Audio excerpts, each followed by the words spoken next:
as we watch the solar pump work here in the mid-afternoon. We're currently in the shade. I've got creeping Jenny on the left, creeping Jenny on the right.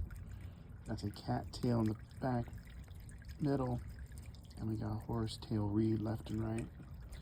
Most of the stuff is planted submerged or emerged, right, where the root balls below the water, then it's allowed to grow out.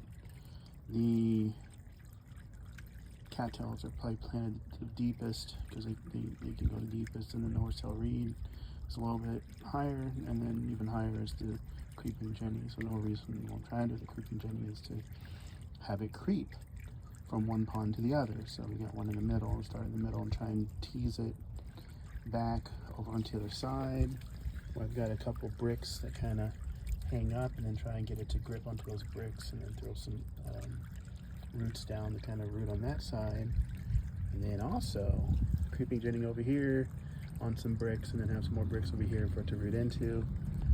And then just kind of get a natural creeping effect on it, and then it might grow a new kind of hub over here away from the pot. So I guess one of the other things we could talk about is mosquitoes. And the interesting thing is, when it comes to hanging out outside, ever since I started these ponds, my mosquitoes issues out here are pretty much gone. It's mainly because I've been kind of researching and reading about it. You would think this would draw mosquitoes, and then they'd lay their eggs, and then the mosquitoes would be born, etc. But actually what really gets your mosquitoes going is your pots like I have back in the back. A lot of those pots are self-watering pots, and if they always have water in them, that's where your mosquitoes come from. And that's actually happened in the past before I had tubs like these. But what happens is the mosquitoes get drawn to a water source like this at night because these pumps don't go anymore, and so this becomes a still water, and then they'll go in, lay their mosquito rafts or whatever, rafts of eggs, and then the next day the fish come out and go, oh hey, thanks for the free food.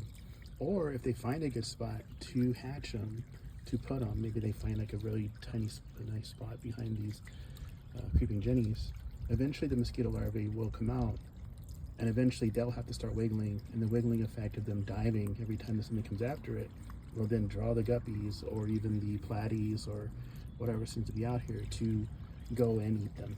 So that's kind of what this is. It's kind of like, it doesn't have mosquitoes. In my theory, it actually draws them and reduces the mosquitoes in the backyard.